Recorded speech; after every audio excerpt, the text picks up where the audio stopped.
आपको हम खबर दें, गवादर पोर्ट अथॉरिटी कॉम्प्लेक्स पर फायरिंग हुई है। कानून नाफिज करने वाले इदारों ने इलाके को घेरे में ले लिया है। आपको हम खबर दें, गवादर में धमाका और फायरिंग की आवाजें। जीपीए कम्प्लेक्स के अंदर शदीद फायरिंग का सिलसिला भी जारी है। ऐसी खबरें सामने आ रही हैं। अहम खबर आपको दे रहे हैं गवादर से, जहां पर धमाका सुना गया है और फायरिंग की आवाजें भी आ रही हैं।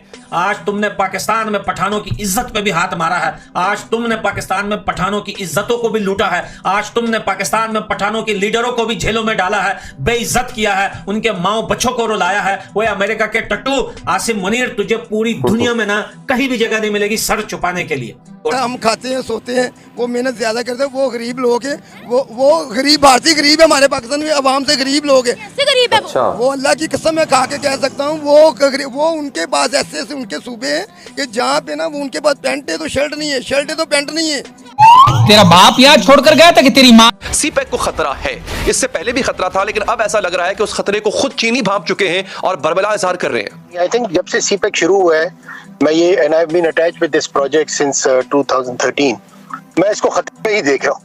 ये जो खतरे वाला जो कॉन्नोटेशन है, ये इसके साथ साथ चल रही है। आई थिंक ये नैरेटिव इसको अब डाई डाउन हो जाना चाहिए। आमिर जिया साहब, वो जो भी बात कर रहे हैं कि चीन और भारत का बॉर्डर जो है और वहां पर जो ट्रेड है 100 बिलियन की जो बात कर रहे हैं अफनान साहब, लेकिन यहाँ पर और वहां पर एक डिफरेंस ये है कि वहां पर अपने बॉर्डर को या बॉर्डर के किसी भी हिस्से को शहरक तो नहीं कहा जाता। हमारी तो शहरक पे हमला हुआ है और हमारी तो बड़ी क्लैरिटी के साथ ये स्टेटमेंट्स आते रहे हैं कि कभी भी जब तक इसका मामला हल नहीं होता तब तक भारत के साथ कोई बात नहीं होगी।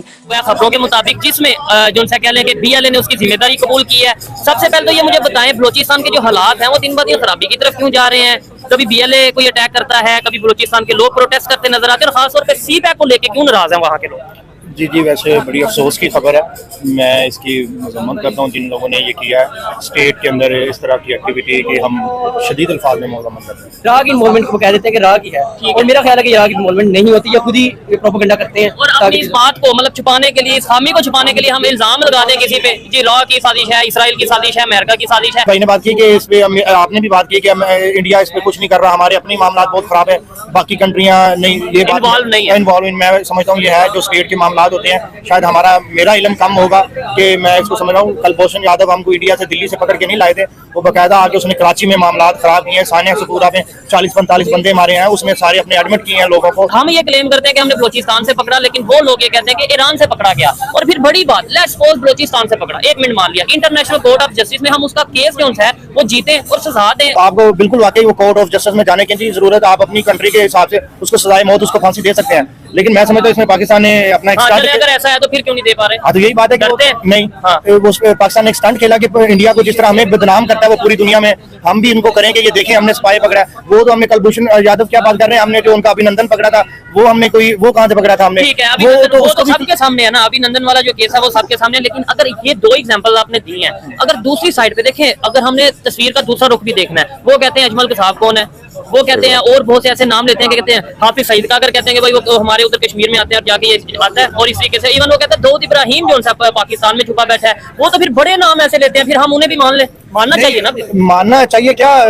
जो नाम लेते हैं, आपने बताया कि वो हाफिज सईद का नाम लेते हैं, दाऊद इब्राहिम का नाम लेते हैं, ये उन्होंने कहाँ से पकड़े हैं? पाकिस्तान, यहाँ पाकिस्तान से उन्होंने पकड़े हैं या उन्होंने क्या? हाफिज सईद पाकिस्तान में मौजूद है, मौजूद है, तो उन्होंने इंडिया में क्या किया? अच्छा, उसामा बिन लादेन कहाँ से पकड़ा गया? कहाँ से? वो अहमदाबाद से पकड़ा गया। पाकिस्तान से। वो एक उसके पीछे वो इंडिया का उसका नहीं मसला था, वो तो अमेरिका का मसला था। अमेरिका का नहीं, वो तो पूरी दुनिया का मसला था। उसामा बिन लादेन आपको लगता है कि सिर्फ अमेरिका और पाकिस्तान का मसला था? क्योंकि most wanted, world most wanted था उसामा बिन लादेन। वो अंबानी की जो प्री वेडिंग थी, ठीक है, वो वायरल हुआ है और लोग इंटरनेशनली उधर आए हैं। किस वजह से आए? आप मुझे ये बता दें, किस वजह से? सिर्फ और सिर्फ इकोनॉमी की वजह से। अगर उनके पास पैसे थे, उन्होंने बुला लिया, वो आ गए। इन्होंने बोला कि भाई पैसों से वो आए हैं। मैं कहता हूँ सेम पैसे रेहाना को अगर पाकिस्तान से मियां मंशा जो कि बड़े बिजनेसमैन है, मलक रियाज है, या आप ही ऑफर कर दें, मैं एग्जांपल दे रहा हूँ, तो क्या रेहाना इधर आके परफॉर्म करेंगी या आना चाहेंगी इधर कि भाई पाकिस्तान में जा रही हूँ, पैसे तो मिल रहे हैं लेकिन सिक्योरिटी का भी उन्हें साथ होगा इशू या नहीं?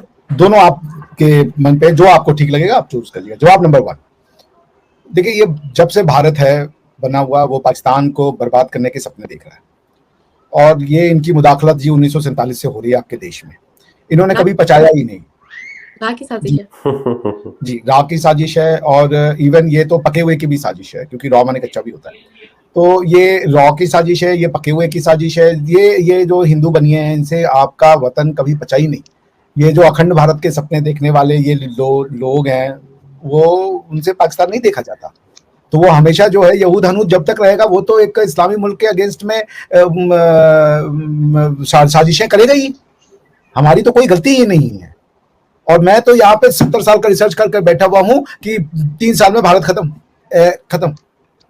Answer number 1। आंसर ये रिसर्च करने के लिए आपको एज होना जरूरी है। आप 1 साल से पढ़ने का बैठ जाती है, 70 साल के पहले की चीजें नहीं मौजूद है पढ़ाई करने के लिए। आपको AKW की बात, आपको AKW। Okay sir. ठीक है।